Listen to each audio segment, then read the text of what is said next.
Now, if there is one thing which will not go in vain in this country, then it is the tears of Chris Msando's family. The tears of Chris Msando's mother will not go in vain in this country. The tears of Chris Msando's wife, Eve Msando, will not go in vain in this country. And the tears of Chris Msando's children will not go in vain in this country until justice for Chris Msando is served to the family and to the entire republic. And just like the wife predicted, those who eliminated Chris Msando will not know peace in this country. Let justice be our shield and defender. It is wrong. It is not fair. Look at the babies. My oldest is 10. If I include Jacob, my oldest is 17. And our youngest baby with Christopher is 2 years old. Are you happy? Because I know you're watching. May you not have peace. And vengeance is of the Lord. Na Mungu atatupigania.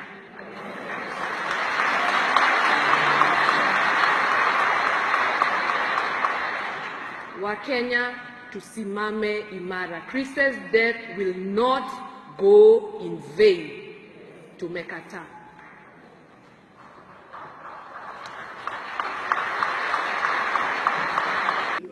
Viva Chris Msando! Viva! Viva! Viva! Viva Chris Msando! Viva! Rest in peace, my husband.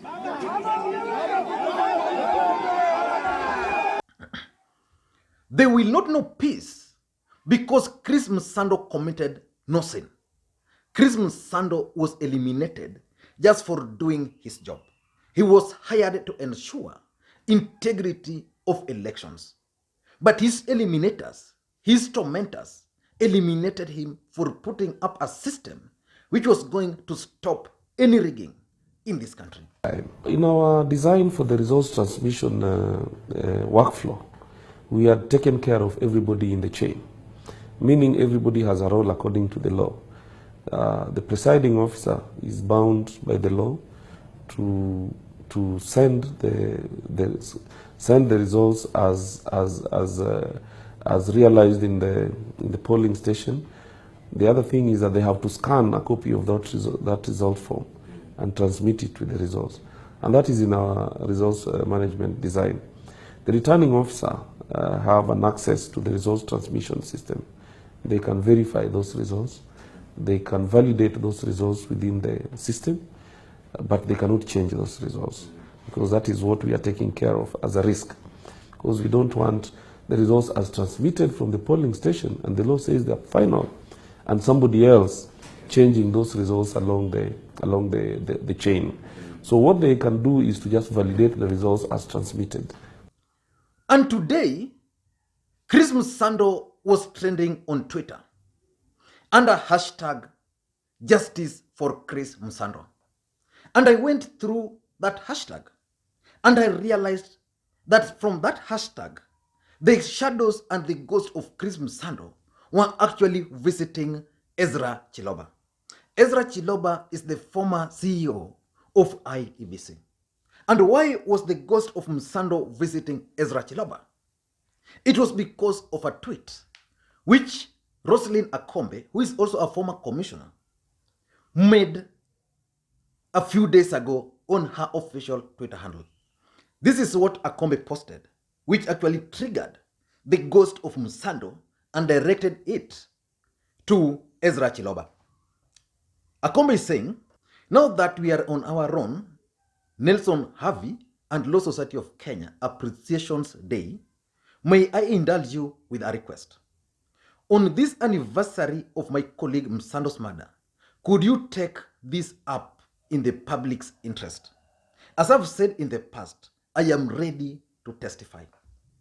So when Akombe made that particular tweet, of course, that was the day of the anniversary of Chris Msando. When she made that tweet, Wafula Chebukati responded in a way which I thought was just fine. He challenged Akombe to report any, or to submit any evidence to the investigative agencies. But one man, Ezra Chiloba, then decided to write a letter warning Roselyn Akombe. This is what Ezra Chiloba wrote to Roselyn Akombe. Let me just read it for you. He's saying, "Dear Roselyn," the letter is very short and to the point. He's saying, "Dear Roselyn, do not attempt to rewrite history. Our silence is not your license, yours." Just as simple as that. So if you study the content of this letter, it's actually a threat or a warning to Roselyn Akombe. And you all know that Roselyn Akombe also had to leave this country. She had to fly out of the country because the system or the people who eliminated Chris Msando were also after her. And on October 17th, just a few months to the election, she tendered her resignation letter. And this is what she said. For many months now, I have questioned my role as a commissioner at the Independent Electoral and Boundaries Commission. But I have shouldered on, hoping that we could collectively find a way of addressing the crisis our country faces today. I have agonized over the decision to leave my committed IEBC field staff and my country. My decision to leave the IEBC will disappoint some of you, but it is not for lack of trying. I have tried the best I could do given the circumstances. Sometimes you walk away, especially when potentially lives are at stake.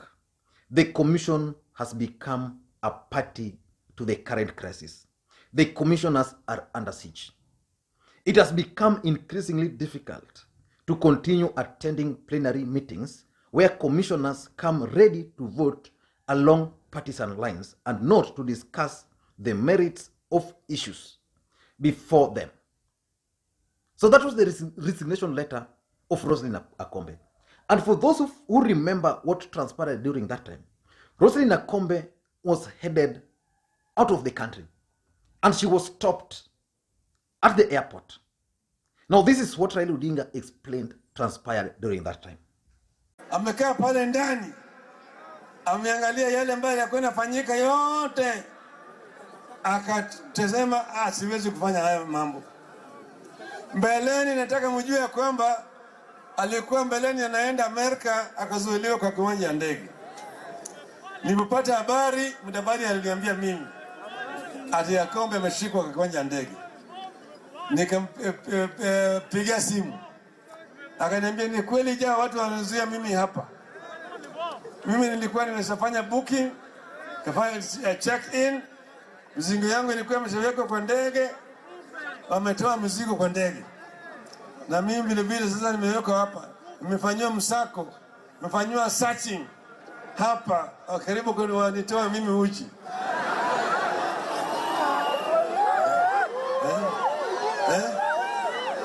Sasa nasema mimi ni commissioner mwenyewe ya tume huru. Inasemekana lazima nipate idhini kutoka kwa ofisi ya rais. Je, hiyo ilikuwa ni haki kweli?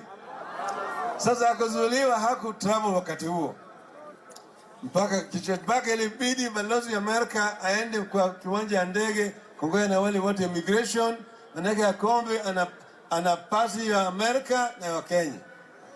Ndio sasa akaachiliwa, baadaye akaenda. Walikuwa namtisha ndugu yake hapa na kifo. Ndugu yake amepiga ripoti kwa polisi. Yeye mwenyewe mpate vitisho ya kifo. Ikambidi yeye atoe ndugu yake apeleke ng'ambo. Yeye alikuwa anamtisha, akapiga ripoti kwa polisi, hakuna hatua imechukuliwa. Akaandika hata barua kwa Chebukati, Chebukati akaandika barua kwa Inspector General ati maisha yake iko hatarini, wakakataa kuchukua hatua. Yote wakati akatoa watoto wake Sasa akatumia akili, akasema tunaenda kwenda Dubai kwenda kukagua zile kura.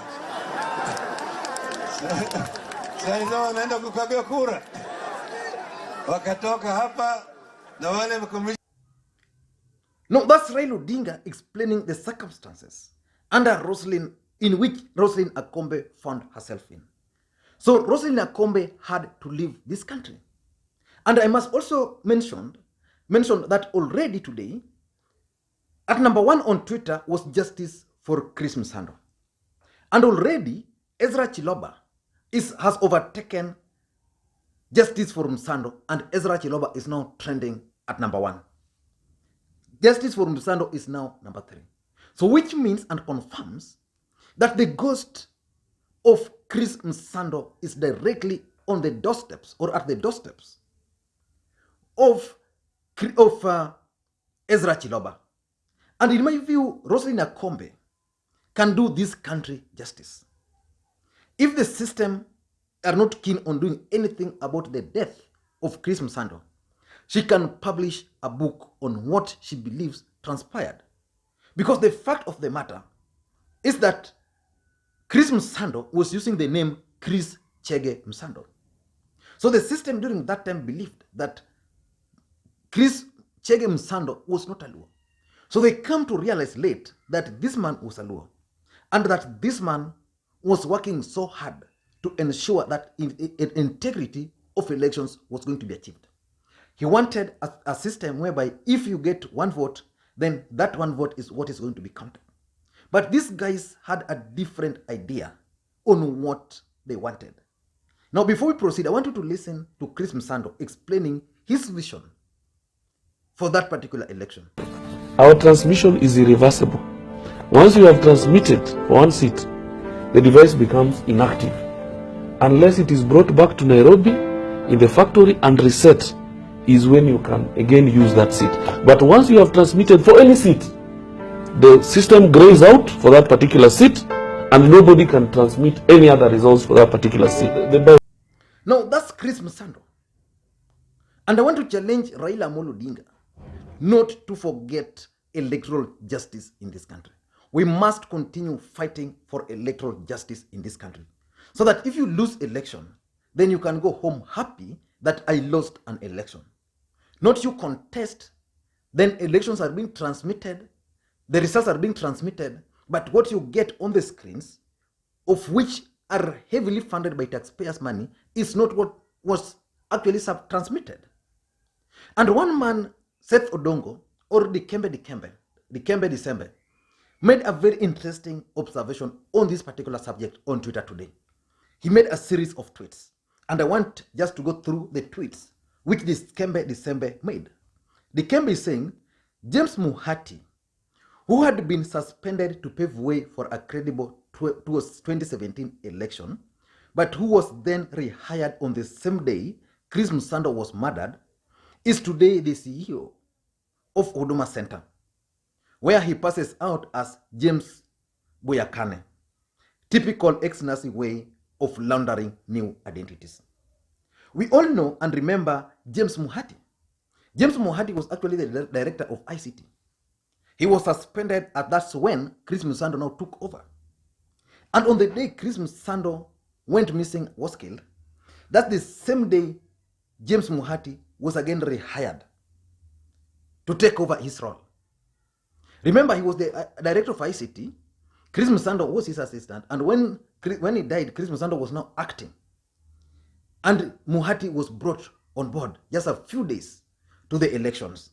And the same day he was brought back, that's the same day Chris Msando died.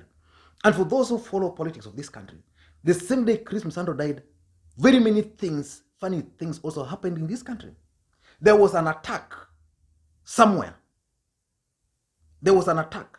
There was claim that a senior resident, a senior citizen of the country, that his resident had actually been attacked.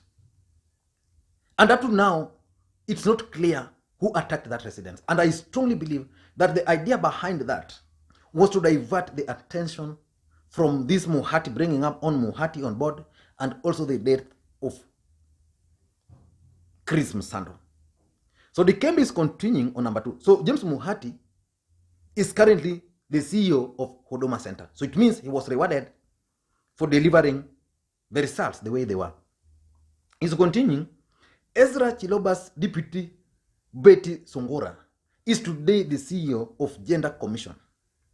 Chiloba himself, unknown to many people, is part of several informal advisors of Jubilee regime and sits on certain working group that meets every Tuesday.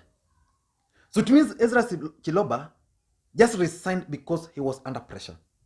And he also observed something which was very interesting. On the day of Chris Msando's anniversary, Chiloba was featured in one of the dailies.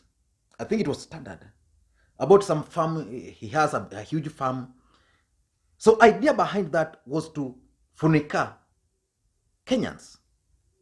But the fact is, on that day, Chris Msando's anniversary was taking place.